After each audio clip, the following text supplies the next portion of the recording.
की शरण में जावे, भगवान से जुड़े, तो याद रखना हम कमल की तरह हो जाएंगे। और जब कमल की तरह हो जाएंगे तो निर्मल मन जन सो मोहि पावा, मोहि कपट छल छिद्र न भावा। तो भरत जी ने कहा कि नहीं, आग नहीं लगाना अयोध्या में, ये राम की संपत्ति है, अपनी संपत्ति मत समझो, इसे प्रभु राम की संपत्ति समझो और श्री राम की संपत्ति की रक्षा करनी चाहिए। हम सब मिलकर के संपत्ति को सुरक्षित करें, आग नहीं लगाना है। खबरदार अगर किसी ने आग लगाई। भरत जी की बात को सुनकर के नौजवान सभी सावधान हो गए। भरत जी ने कहा कहीं ऐसा ना हो कि हम अयोध्या छोड़ें और पीछे से आग लग जाए। भरत जी ने सेवकों को बुलाया, कहा तुम रक्षा करना। अस विचार सुचि सेवक बोले, और जे सपने हूँ निज धर्म न डोले।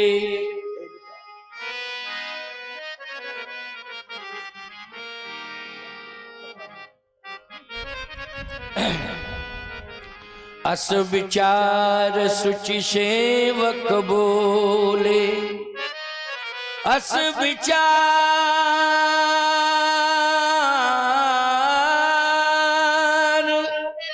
सुचि सेवक बोले, जे सपने निज धर्म न डोले। कहीं निज मरम धर्म सब भाखा, जो जहीं लायक सो तहीं राखा। भरत जी ने धर्म के मर्म को बताया है और पूरी अयोध्या को व्यवस्थित किया है। इसलिए धर्म का मर्म यही है कि अपने घर परिवार को बिगड़ने मत दो। असली धर्म का मर्म यही है कि गांव को बिगड़ने मत दो। आज आप देख रहे हो घर बिगड़ रहे हैं, गांव बिगड़ रहे हैं। बोलो बिगड़ रहे हैं कि नहीं?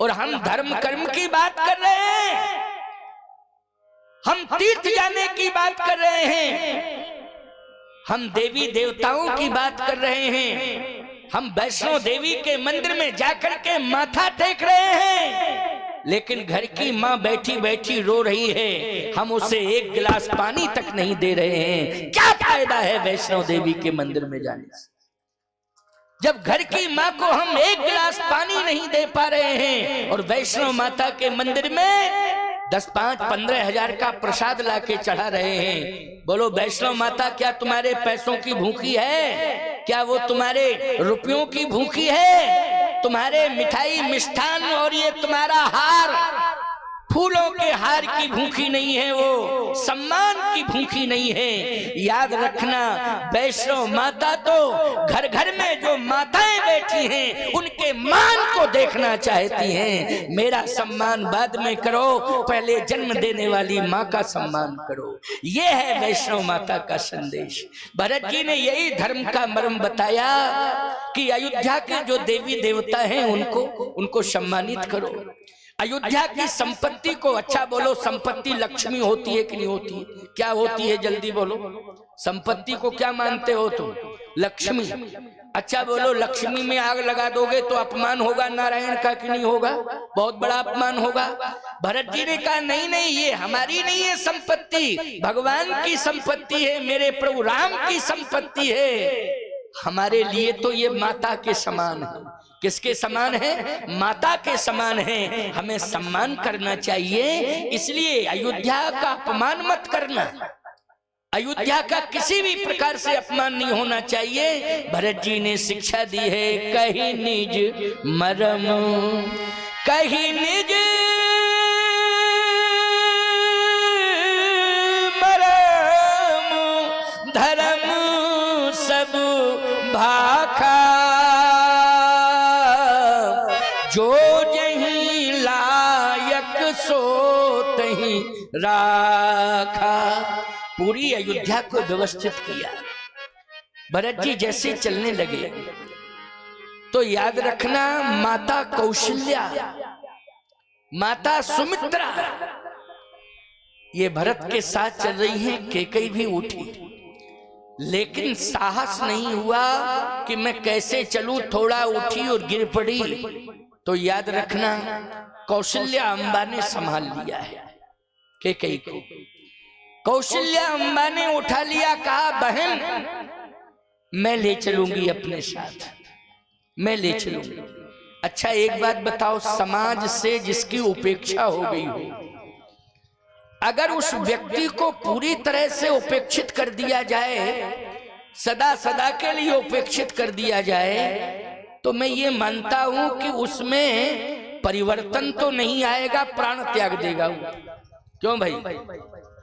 क्योंकि गलतियां सबसे होती हैं। ऐसी बात नहीं है कि गलतियां होती ही नहीं है, गलतियां होती हैं, लेकिन गलतियां होती हैं, सुधार किया जाता है कि नहीं किया जाता है। अब मान लीजिए कैकेयी जी से गलती जाने में हुई या अनजाने में हुई, यह राम जी ने गलती कराई, ये अलग बात है। लेकिन मैं आपसे एक ही बात कहना चाहता हूं, ध्यान से सुनना, मेरी बात को बहुत ध्यान से सुनना। अम्बा कैकेयी को अगर संभाला है तो राम की माता ने संभाला है, कौशल्या जी। इसलिए मैं कहना चाहता हूं, घर में अगर बहू बेटियों के द्वारा कोई गलती हो रही है तो तुम कौशल्या बनकर के संभालो। तुम्हारा धर्म कहता है कि कौशल्या बनकर के उन्हें संभालना है, उनको शिक्षा देनी है और उनको कर्तव्य पथ पर खड़ा करना है, ये तुम्हारा धर्म कहता है। इसलिए कौशल्या की भूमिका का निर्वाह करना माता हो, ये रामायण की शिक्षा आपको मैं दे रहा हूं। घर घर में एक कौशल्या की जरूरत है, एक कौशल्या की आवश्यकता, एक घर को एक कौशल्या की जरूरत है। अगर एक घर में एक कौशल्या रहेगी तो हर घर में राम राज आ जाएगा, ये मैं चैलेंज के साथ कह रहा हूं। हर घर में राम राज जाएगा, लेकिन हर घर में एक कौशल्या होनी चाहिए। कौशल्या ने ही भरत को संभाला है, कौशल्या ने ही कैकेयी को संभाला है, और कौशल्या जी ही रास्ता भर कैकेयी को संभालते हुए ले गई। अच्छा, कौशल्या जी ने जब कैकेयी का हाथ पकड़ लिया तो भरत की हिम्मत नहीं विरोध करे। क्यों भाई? जब कौशल्या जी ने हाथ पकड़ लिया कैकेयी का, तो क्या भरत की हिम्मत है कि विरोध करेंगे? भरत नहीं कर सकते हैं भरत विरोध, मर्यादा है प्यारी। और यदि कौशल्या हाथ नहीं पकड़ती कैकेयी का तो न चलने की क्षमता थी और न भरत कैकेयी को ले जाते अपने साथ। लेकिन कौशल्या जी ने जब हाथ पकड़ लिया तो कैकेयी जा रही है। और याद रखना, पूरा समाज चल रहा है अयोध्या का, कैसे चल रहा है इसकी व्याख्या मैं कर रहा हूं, सुनो। परिवर्तन, मैं एक बात कहता हूं, जो नेतृत्व देने वाला है अगर उसमें परिवर्तन है तो समाज में परिवर्तन अपने आप आ जाए, ऐसी बात नहीं। जैसे घर का मुखिया अगर बहुत अच्छा है तो मैं दावे के साथ कह रहा हूं, घर में अगर थोड़ी बहुत कमियां भी किसी के अंदर आएंगी तो वो अपने त्याग के कारण परिवर्तन करा देगा। लेकिन उसे त्याग करना पड़ेगा तब परिवर्तन होगा। यदि मुखिया के अंदर शोषण की और सम्मान की भावना आ जाएगी तो घर बिखर जाएगा, कोई माई का लाल रोक नहीं सकता है। इसलिए घर के मुखिया के अंदर त्याग की भावना होनी चाहिए, सम्मान लेने की और शोषण करने वाली भावना नहीं होनी चाहिए। अयोध्या का ये प्रसंग, अयोध्या के राजकुमार भरत का ये प्रसंग, महात्मा भरत का ये प्रसंग और माता कौशल्या का ये प्रसंग आज अहम भूमिका का निर्वाह कर रहा है। अत्यधिक प्रेरणा देने वाला ये प्रसंग है। इसलिए सुनिए जरा ध्यान से, भरत जी ने सबसे पहले त्याग किया। किस बात का त्याग किया आप सुनिए जरा।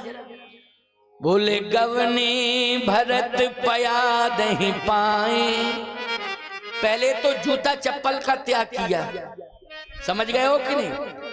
पया दही पाए, पैदल चल रहे हैं बिना पदत्राण के। क्यों?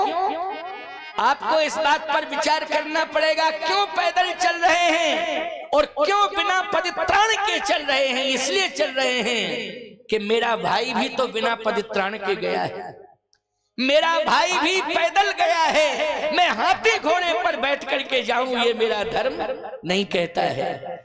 ईमानदारी से बताओ, सुख में तो सभी शामिल हो जाते हैं, लेकिन दुख में शामिल होकर के बताओ, तब परिवर्तन होगा। सुख में तो सुख के साथी तो सभी हैं, बोलो भाई, सुख है तो सभी साथी बन जाते हैं, लेकिन जब दुख आता है तो सभी दूरियां बना लेते हैं। लेकिन भरत जी ने तो दुख में साथ दिया है, बोलो दिया है कि नहीं अपने भाई का, और ऐसा वैसा साथ नहीं दिया है। पहली बात तो यह है कि भाई के पीछे सिंहासन छोड़ा है, भाई के पीछे संपत्ति छोड़ी है, और भाई के पीछे रथ भी छोड़ा है, साधन छोड़ा है भाई के पीछे। गवने भरत पया नहीं पाए, कोतल संग जाही दुरिया। हाथी घोड़े सब साथ में हैं। देखो भाई, साधन के अभाव में त्याग नहीं होता है। साधन हो और फिर त्याग किया जाए तब तो त्याग माना जाए, और जब साधन ही नहीं है, जैसे कोई एक भिखारी कह रहा था, एक भिखारी सड़क पर कह रहा था, सावधान गांव वालों, मैं डल्लभ के गद्दे पे नहीं सोता हूँ, सावधान गांव वालों, मैं फॉर्च्यूनर कार में नहीं बैठता हूँ, सावधान गांव वालों, मैं कभी भी महल के अंदर नहीं रहता हूँ। अरे जब तू भिखारी है, तेरे पास महल नहीं है, 4 व्हीलर कार नहीं है, तेरे पास कोई साधन नहीं है, तो काहे को तू त्याग की दुहाई दे रहा है? लेकिन जिसके पास महल हो, गाड़ियां हो, सब कुछ हो, और आरोग्यता भी हो, रोगी ना हो, इसके बाद वो त्याग कर रहा है तो त्यागी माना जाएगा। तब भोग की भावावस्था का नाम त्याग है, भोग की अभावावस्था का नाम त्याग नहीं है। इसलिए संपूर्ण साधन हो और हम त्याग करें, तब हम त्यागी माने जाएंगे। भरत जी के साथ हाथी घोड़े चल रहे हैं, प्रमाण है कि हाथी घोड़े चल रहे हैं। प्रमाण क्या है? बोले गवने भरत पया नहीं पाए, ओ कोतल संग जाहि दुरियाए। कोतल मानी घोड़े, ये घोड़े साथ में चल रहे हैं, लेकिन भरत जी बैठ नहीं रहे।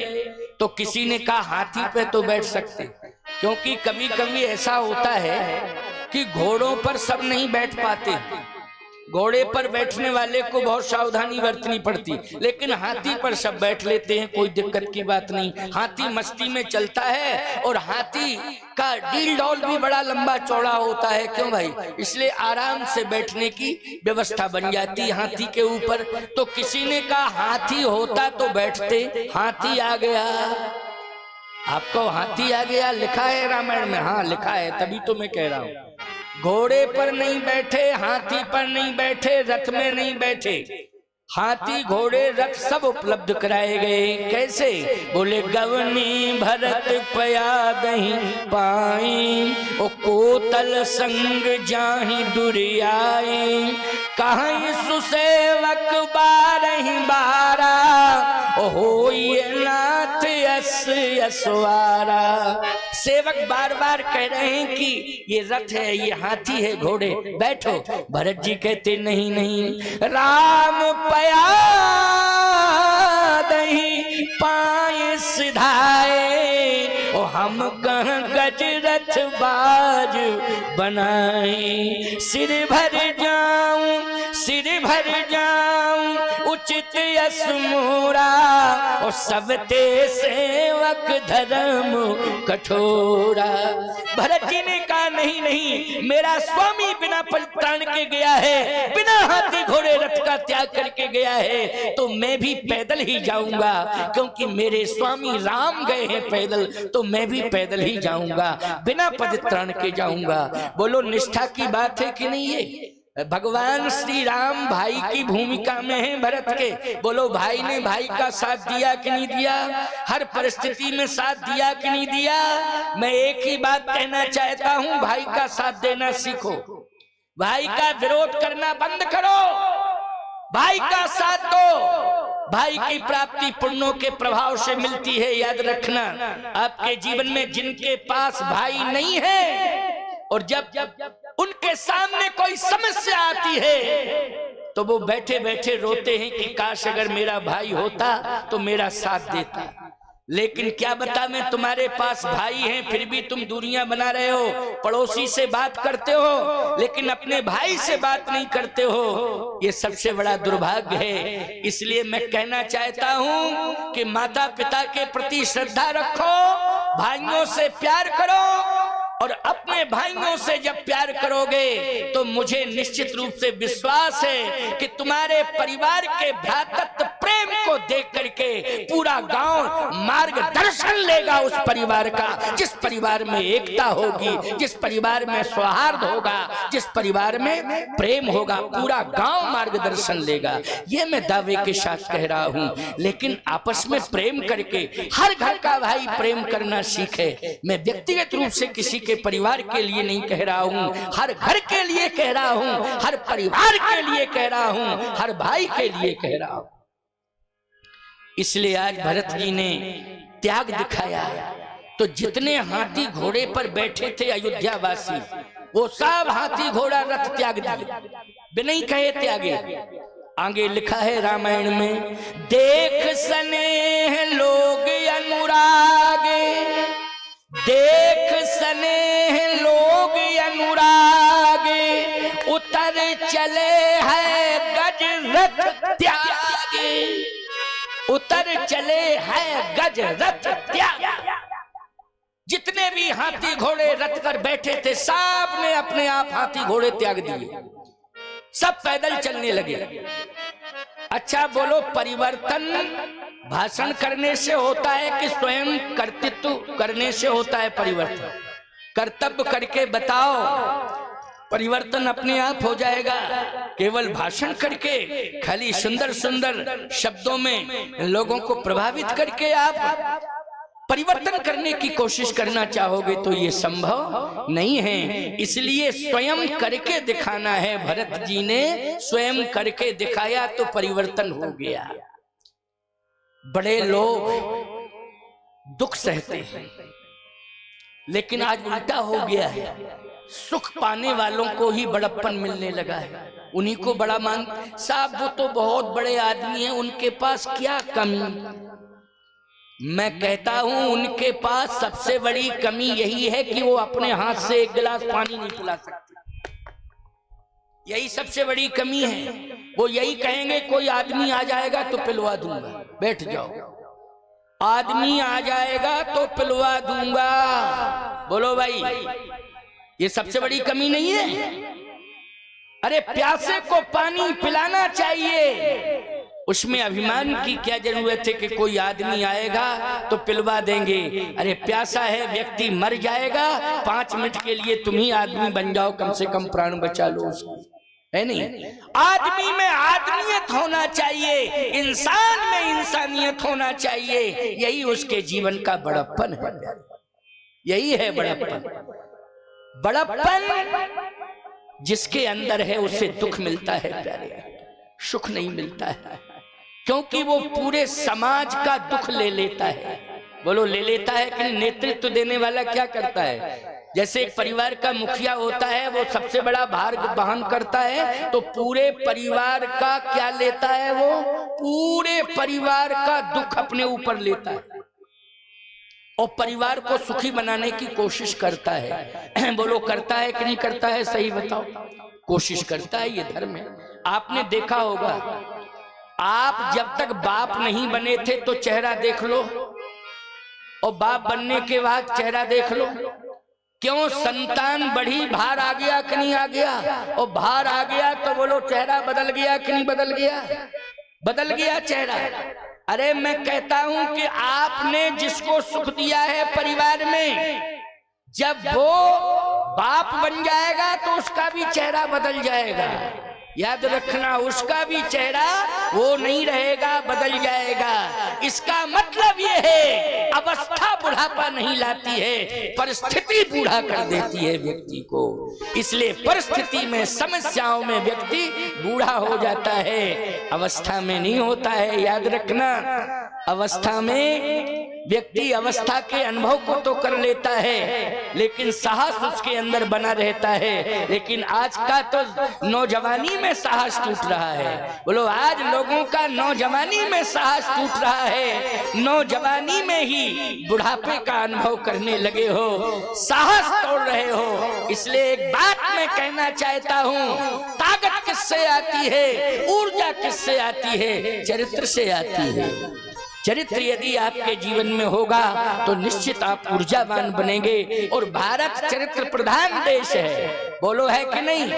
भारत चरित्र प्रधान देश है। मैं कहता हूँ मकान का निर्माण होता रहेगा, लेकिन मकान बन जाएगा और 10, 20, 25, 50 साल बाद वो गिर जाएगा, उसका अस्तित्व खत्म हो जाएगा। बोलो भाई, सड़क गिर जाएगी, सड़क का निर्माण होगा, लेकिन 10-5 साल में उखड़ के तैयार हो जाएगी सड़क। बोलो, उखड़ के फिर जाएगी कि नहीं फिर जाएगी? मकान भी 25-50 साल के अंदर तहस नहस हो जाएगा, जमी दोज हो जाएगा। याद रखना, कपड़े का निर्माण करोगे, 1-2 साल के अंदर ये भी फट के निकल जाएगा। बोलो भाई, लेकिन चरित्र का निर्माण जिस दिन हो जाएगा, उस दिन मरने के बाद भी उसका अस्तित्व समाप्त नहीं होगा प्यारे। मरने के बाद भी चरित्र के कारण उसकी कीर्ति अमर हो जाएगी। इसलिए चरित्र का निर्माण प्रमुख निर्माण है। चरित्र का निर्माण करना सीखो। ये निर्माण तो चलते ही रहेंगे, लेकिन चरित्र निर्माण की आवश्यकता है। आओ सुनो, भरत जी ने त्याग किया, सभी ने हाथी घोड़े रथ त्याग दिए। भरत जी महाराज पैदल चल रहे, सब पैदल चलने लगे। चंद्रमा के द्वारा तुम्हें शीतलता मिलती है, सूर्य के द्वारा तुम्हें प्रकाश मिलता है। बोलो, मिलता है कि नहीं? लेकिन ग्रहण जब पड़ता है तो कष्ट कौन सहते हैं? चंद्र और सूर्य। चंद्र ग्रहण और सूर्य ग्रहण पड़ता है। बोलो, यही कष्ट सहते हैं कि नहीं सहते हैं? यही कष्ट सहते हैं। तुम्हें तो कष्ट से दूर करते हैं। बोलो, करते हैं कि नहीं? तुम सबको कष्ट से दूर कर देते हैं प्यारे। वो स्वयं कष्ट सह लेते हैं और तुम्हारे कारण ही तो कष्ट सह रहे हैं। इसलिए बड़े बड़े दुख सहत हैं, बड़े बड़े दुख सहत हैं। कौन कौन? रंत देव बलि भूप सुजाना, और धर्म धरे सह संकट नाना। शिवी ददीच हरिश्चंद्र नरेसा, और सहे धर्म हित कोटि कलेशा। इन सबने कष्ट सहा है, इसलिए इनकी कीर्ति अमर हुई है प्यारे। कष्ट सहा है इन्होंने, इसलिए इनकी कीर्ति अमर हुई है। भरत जी ने कष्ट सहा है, इसलिए कीर्ति अमर है भरत की। राम जी ने कष्ट सहा है, इसलिए कीर्ति अमर है भगवान राम की। हनुमान जी ने कष्ट सहा है, इसलिए कीर्ति अमर है हनुमान जी की। जिन देवताओं की कीर्ति अमर है, उन्होंने कष्टों को सहा है। अनुशासन बड़े लोगों को करना है, छोटे अपने आप अनुशासित हो जाएंगे। जंजीरों से किसे बांधा जाता है? जल्दी बोलो। हाथी को। हाथी को जंजीरों से बांधा जाता है, लेकिन कोई माई का लाल मुझे ये बताए कि चींटी को किसी ने बांधा? बोलो, चींटी को बांधा हो किसी ने तो बताओ। लेकिन जंजीरों से किसे बांधा जाता है? हाथी को। बड़े लोगों को अनुशासित किया जाता है, छोटे अपने आप अनुशासित हो जाते हैं। इसलिए घर में जो बड़े लोग हों वो अनुशासित रहें, अनुशासन घर में आएगा। जो बड़े लोग हैं वो छोटों को संभालने की कोशिश करें, निश्चित रूप से छोटे संभल जाएंगे। आपको कौशल्या बनना है, निश्चित रूप से आपके घर में रामराज जाएगा। माताओं, विश्वास करना। और मैं कहता हूं कि आपका छोटा बेटा भरत बन जाए तो याद रखना, राम कहीं भी चले जाए, कितना दूर चले जाए, उन्हें लौट के आना ही पड़ेगा, आना पड़ेगा, क्योंकि तुम्हारा बेटा भरत बन गया है। और आज भरत ही तो जा रहा है रूठे राम को मनाने के लिए, चल दिए। अब एक बहुत विभत्स स्वरूप प्रकट हो गया। कौन सा विभत्स स्वरूप? श्रृंगवेरपुर के लोग इकट्ठे हो गए कि भरत को मारो। ये तो बहुत ही खतरनाक बात है। क्यों भाई? तुम्हारे गांव में साधु संत आवे और गांव के लोग कहें मारो मारो मारो, ये तो बहुत ही गलत बात है। ये मालाएं इतनी रखी हैं, बोलो ये तुमने पहनाई कि नहीं पहनाई? साधु संतों ये मालाएं रखी हैं, ये किसके लिए आई हैं? बोलो साधु संतों के लिए। ये गांव कितना अच्छा लग रहा है, और यहाँ लाठियां लाठियां इकट्ठी हो जाती। क्यों भाई? लाठियां लाठियां, माला की जगह लाठियां लाठियां, भाला ही भाला इकट्ठे हो जाते। क्यों? बोले साधु संतों को मारने के लिए भाला इकट्ठे किए गए। श्रृंगवेरपुर का ये प्रमाण है, बहुत बड़ा संघर्ष होने जा रहा है, होने ही वाला है, ऐसा लग रहा है। क्यों? भरत को देख करके सभी ने अस्त्र शस्त्र उठा लिए। बोलो श्रृंगवेरपुर की जनता ने अस्त्र शस्त्र उठाए कि नहीं उठाए? और वहां का राजा कह रहा है श्रृंगवेरपुर का निशान, क्या कह रहा है? हो सजोयल रो कहू घाटा, ठाटा हूं सकल मरे के ठाटा, सन्मुख लोह भरत सन लेऊं, और जियत न सुर सरी उतरन देऊं, समर मरण पुनि सुर शरी तीरा, राम काज क्षण भंगु शरीरा, तजहु प्राण रघुनाथ निहोरे, और दो हाथ मुद मोदक मोरे। श्रृंगवेरपुर के राजा ने कहा कि भरत के साथ जितने भी आए हैं संघर्ष करो, भरत को मारो, या तो हम सब मरेंगे भरत के हाथ से, या भरत को मारेंगे, जिंदा नहीं छोड़ेंगे। अस्त्र शस्त्र लेकर के चलो, आक्रमण करो। सब भाला तलवार तेगा लेकर के सब आगे बढ़े। सावधान, संघर्ष कैसे रोका जाएगा, इस पर विचार करना है। संघर्ष को रोकने के लिए घर में एक बूढ़ा चाहिए, समाज में एक बूढ़ा चाहिए, इस बात का ध्यान रखो। वृद्धों की बहुत आवश्यकता है, लेकिन इस बात पर भी विचार करना है कि बूढ़ा होना तो चाहिए, लेकिन बूढ़ा होना आवश्यक नहीं है, बूढ़े का सम्मान होना आवश्यक है। भाई बूढ़ा होना आवश्यक नहीं, बूढ़े का सम्मान होना आवश्यक है। बूढ़े का सम्मान होगा, बूढ़े की बात मानोगे तब ना फायदा मिलेगा। और जब बूढ़े की बात ही नहीं मानना है और बूढ़े को नहीं मानना है, ईमानदारी के साथ बताओ तो फिर क्या मतलब बूढ़े का? बस एक ही बात, राम जिस गांव को मिल गए उसमें बूढ़ों का सम्मान बढ़ गया। राम कथा जिस गांव को मिल गई उसमें बूढ़ों को सम्मान मिल गया। ये राम कथा में बोलो बूढ़ों को सम्मान मिल रहा है कि नहीं मिल रहा है? हर 15 मिनट में हम बूढ़ों के सम्मान की बात करते हैं। हर 10, 15, 20 मिनट की कथा में वृद्धों के सम्मान की, वृद्धों के आदर की बात करते हैं। बोलो करते हैं कि नहीं? ये करते क्यों है? राम कथा कह रही है, बार बार मुझे प्रेरित कर रही है कि वृद्धों का सम्मान सुरक्षित करो। घर घर में, गांव गांव में बूढ़ों का सम्मान सुरक्षित होना चाहिए। वृद्धों का सम्मान, माता पिता का सम्मान, गौ माता का सम्मान और संतों का सम्मान, गांव के देवी देवता जितने देव स्थान हैं उनका सम्मान। बोलो इतने प्रकार का सम्मान अगर सुरक्षित रहेगा तो मैं दावे के साथ कह सकता हूं आपके गांव में राम भी आएंगे और राम राज्य भी आएगा। ये विश्वास रखो, राम भी आएंगे और राम राज्य भी आएगा। श्रृंगवेरपुर में राम पहुंचे थे और राम का ये असर हो गया कि श्रृंगवेरपुर का राजा और वहां की जनता बूढ़ों की बात मानने लगी और बूढ़ों की बदौलत संघर्ष रुक गया। बोलो किसकी बदौलत संघर्ष रुका? बूढ़े की बदौलत। कैसे? बोले बूढ़े एक कहे बूढ़ा आ गया, रुको रुको रुको, कहाँ जा रहे हो? का युद्ध करने जा रहे हैं। क्यों जा रहे हो? राजा साहब ने कहा है, राजा की आज्ञा है इसलिए जा रहा हूं। तो राजा ने कहा है, राजा ने कहा है, युद्ध क्यों करने के लिए जा रहा? राजा का दिमाग खराब हो गया क्या? अरे बोले राजा को समझाओ ना, राजा से कहो। उस बूढ़े ने कहा मैं राजा से बात करता हूँ, तुम लोग रुको, अभी रुको। सब रुक गए, अभी मैं राजा से बात करता हूँ। राजा के सामने पहुंच गया।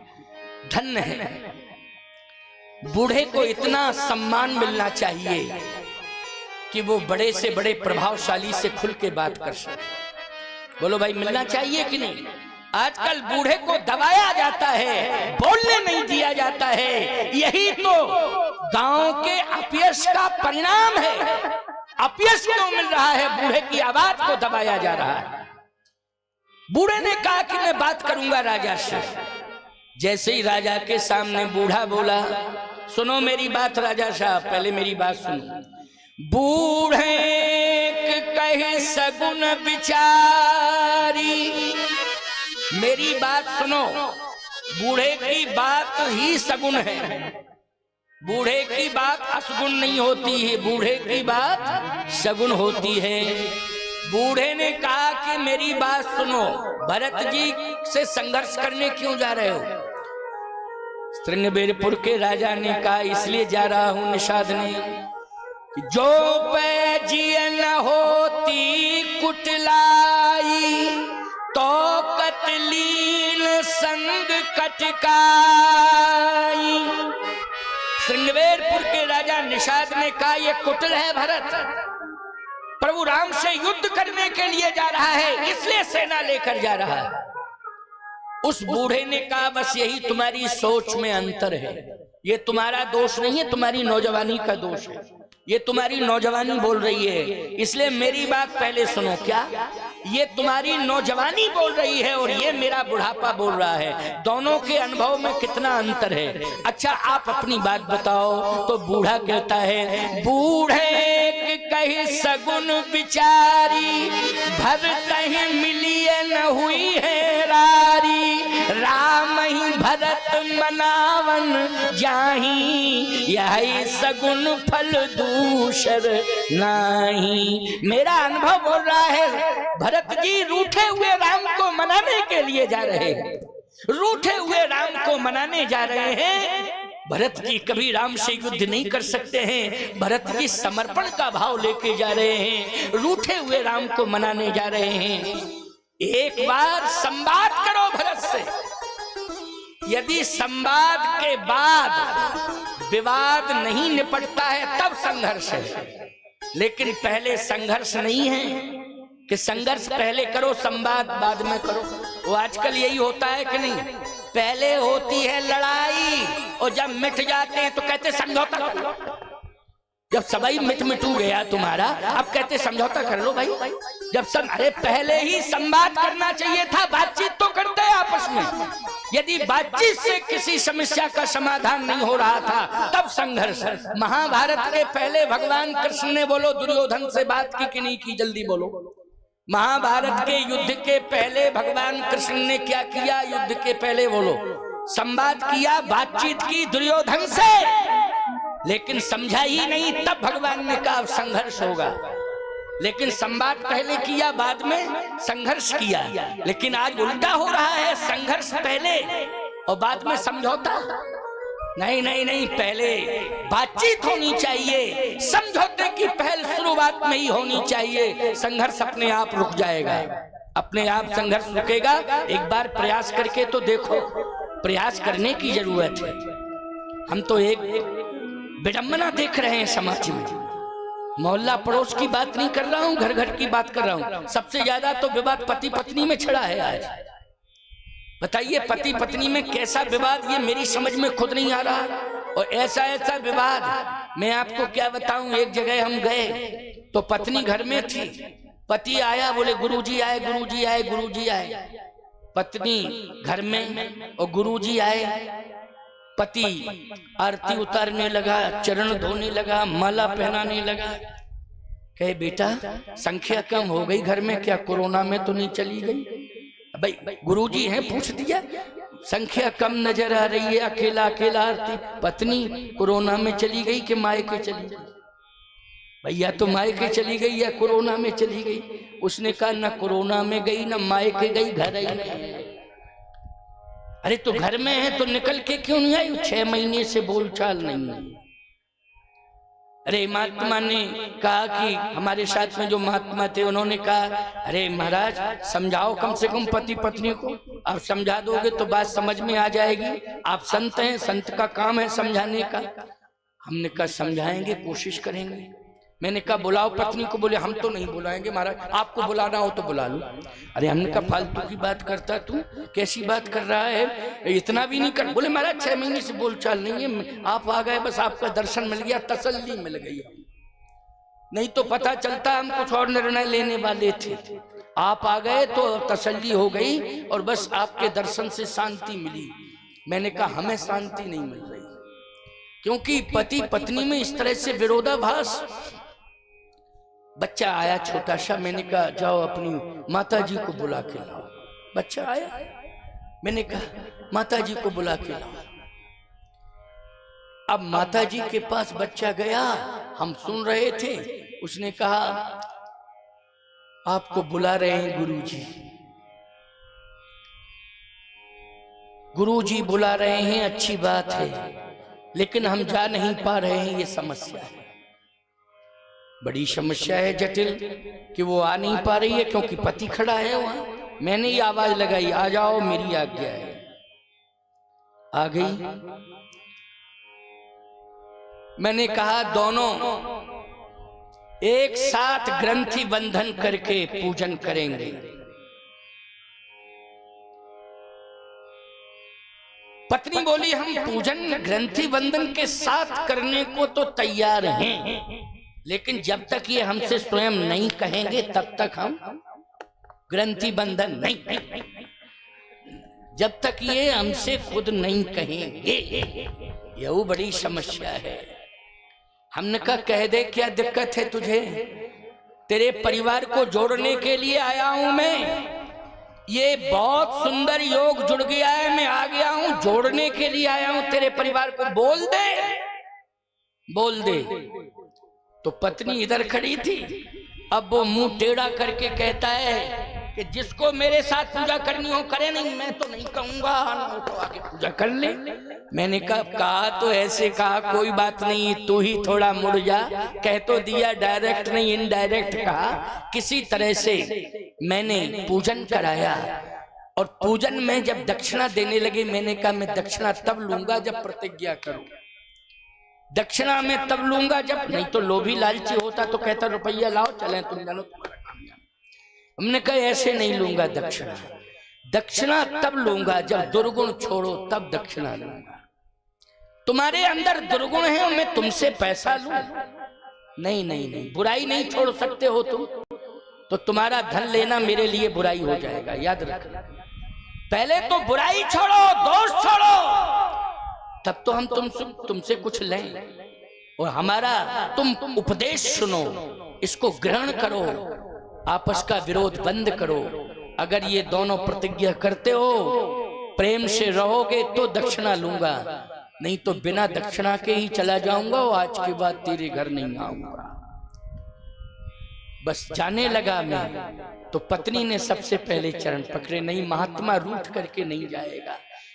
हमने कहा महात्मा तो रूठ के नहीं जाएगा, लेकिन पति पत्नी भी वो भी चरण पकड़ने लगा। बोले महाराज नहीं ऐसा मत करो। हमने कहा तो संकल्प लो कि आज के बाद दोनों का विरोध खत्म। दोनों कहते हैं महाराज जी मैं आपके समक्ष सौगंध खाता हूँ, वो भी बोली खाती हूँ कि आज के बाद हम दोनों कभी विवाद करेंगे ही नहीं। हमने कहा हम तुम्हारी दक्षिणा हमेशा लेते रहेंगे। जिनके परिवार से दोष दूर होंगे उन्हीं के घर में संत जाएंगे और आशीर्वाद देंगे, लेकिन दोषों को अगर तुम दूर नहीं करोगे प्यारे, तो याद रखना ये संत इतने सहज नहीं है कि तुम्हारे यहाँ दोष भी बने रहें और तुम्हारे यहाँ जाते भी रहें। इसलिए संतों का सम्मान करना है तो अपने दोषों को दूर करो, बुराई को दूर करो। बुराई दूर होगी तो निश्चित रूप से संत स्वीकार करेंगे। निषाद जी के अंदर क्रोध आ गया था और उस क्रोध को दूर किया वृद्ध के उपदेश में। और जैसे ही निषाद राज ने बात सुनी बूढ़े की, तो निषाद राज ने कहा कि एक निवेदन मैं करना चाहता हूं, इसको सुनो। क्या? कि मैं भरत के संघर्ष तो करना चाहता था, लेकिन अब मैं भरत से बातचीत तो करूंगा, लेकिन पहले भरत की परीक्षा लूंगा। अच्छा, परीक्षा लोगे? अच्छा, परीक्षा लोगे तो परीक्षा में क्या ले जाओगे? क्या ले जाओगे परीक्षा में? उसने कहा ये मेरे विवेक पर निर्भर करता है, क्या ले जाऊंगा। आध्यात्म कहता है कि 3 प्रवृत्तियां होती हैं। 3 प्रवृत्तियां कौन कौन है वो? सात्विकी प्रवृत्ति, राजसी प्रवृत्ति और तामसी प्रवृत्ति।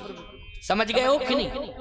और याद रखना, निषाद राज जी ने 3 प्रवृत्तियों की परीक्षा ली कि भरत जी के अंदर और भरत जी के अयोध्या वासियों के अंदर कौन सी प्रवृत्ति है इस समय। अच्छा, एक बात बताओ, अगर सात्विकी प्रवृत्ति होगी तो कंफर्म है संघर्ष नहीं होगा, बोलो। और राजसी प्रवृत्ति होगी तो संघर्ष भले ही ना हो, दिखावा होगा। लेकिन तामसी प्रवृत्ति अगर होगी तो 101% कंफर्म है कि संघर्ष होना ही होना है। 3 प्रवृत्तियां। आप कहो महाराज यहाँ 3 प्रवृत्तियों की बात आई है। हाँ, 3 प्रकार की वस्तुएं लेकर के जा रहा है निषाद। अभी उसने सेना को रोक दिया है कि अभी कोई भी तेगा तलवार लेकर के नहीं जाएगा, कोई बल्लम भाला लेकर के नहीं जाएगा, कोई लाठी डंडा लेकर नहीं जाएगा। अभी मैं भरत के सामने जा रहा हूं, लेकिन कुछ लेके जा रहा हूं। इसके बाद इशारा करूंगा, लेके जा रहा हूं, बाद में इशारा करूंगा। अच्छा, क्या लेके गया? तो 3 प्रवृत्तियां हैं, ध्यान से सुनना। सात्विकी, राजसी और तामसी। कंदमूल फल उसने डलियों में भर लिए।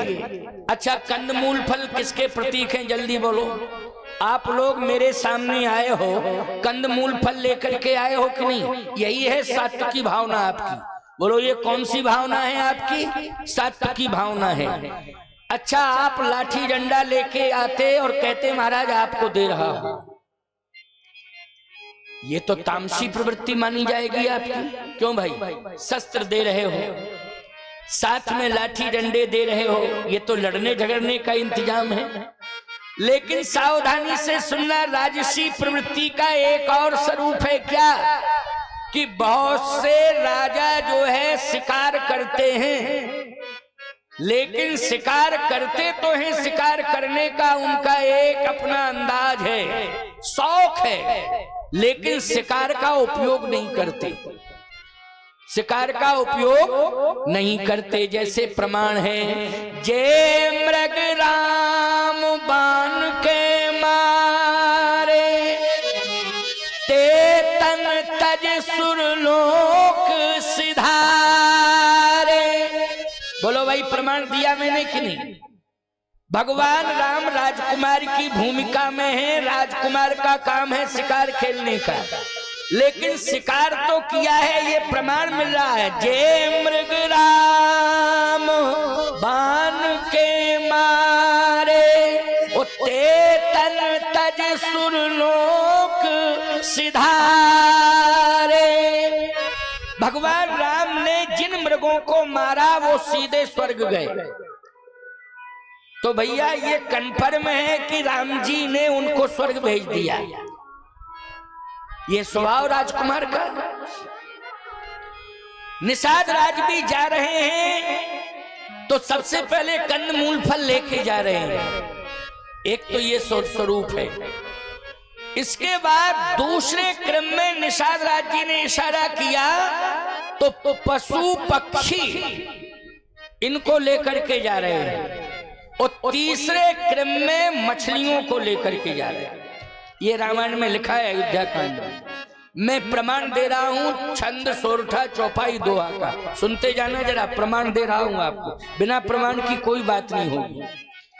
अस कही भेंट सजोवन लागे, कंद मूल फल खग मृग मांगे। बोलो खग मृग, कंद मूल फल और खग मृग, ये प्रमाण है। ये निषाद राज जी की चौपाई कह रहा हूं, श्रृंगबेरपुर का प्रमाण दे रहा हूं। भरत के पास जब जा रहे हैं तो क्या लेके जा रहे हैं? प्रवृत्ति, स्वरूप, वस्तु, इन तीनों पर विचार कर लो। अस कही भेंट सजोवन लागे, कंद मूल फल खग मृग मांगे, मीन पीन पाठीन पुराने, और भर भर भार कहारन आने। मछलियां लेकर के चले, पशु पक्षी लेकर के चले और कंद मूल फल लेकर चले। अब आप विचार करना, कंद मूल फल में सात्विकता है, खग मृग में राजसता है, और मछलियों में तामस है। बोलो है तामस कि नहीं? ये तीनों स्वरूप जा रहे हैं। उस बूढ़े ने कहा इन तीनों को ले जाने की क्या जरूरत, एक ले जाते पर्याप्त था, क्या कंद मूल फल। लेकिन ये खगमृग ले जाने की जरूरत नहीं थी, ये मछलियां ले जाने की जरूरत नहीं थी। क्यों ले जा रहे हो निषाद राज जी?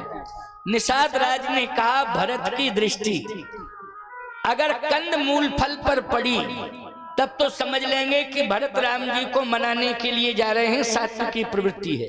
और यदि भरत की दृष्टि खग मृग पर गई तो हम समझ लेंगे कि अपने को राजा मान बैठे हैं, इसलिए फौज फाटा सेना लेकर के जा रहे हैं, ये राजसी प्रवृत्ति है। और यदि भरत की दृष्टि मछलियों पर गई तो हम समझ लेंगे ये तामसी प्रवृत्ति है, निश्चित है संघर्ष करने के लिए भरत जा रहे हैं।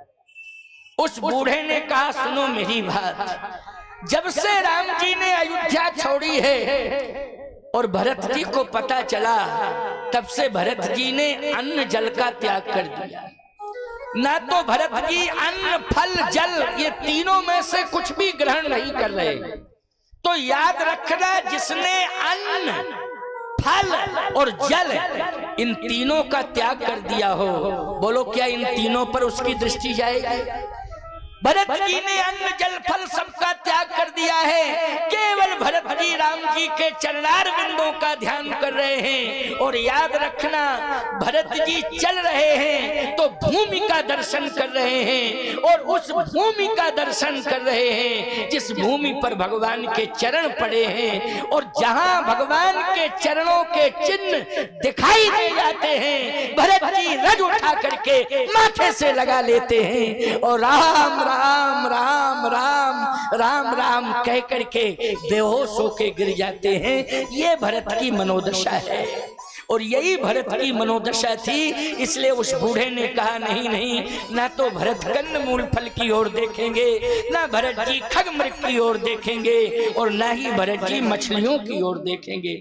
भरत जी तो राम चरण जहां पड़े हैं उस भूमि को देखेंगे।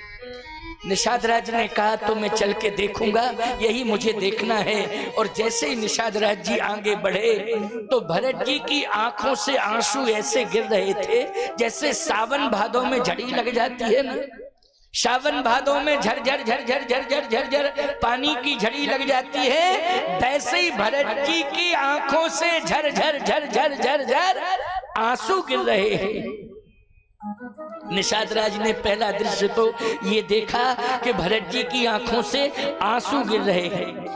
और आंसू क्यों गिर रहे हैं? इसलिए आपन दारुण दीनता, आपन दारुण दीनता, सबई कहो सिरना, देखे बिन रघुनाथ पद, जिय की जरनी न जाए। राम लखन सिय बिन पग पनही, कर मुनि बेस फिरे बन बनही। यही दुख दाहि दहि नित छाती, ओ भूख न बासर नींद न राती। मोह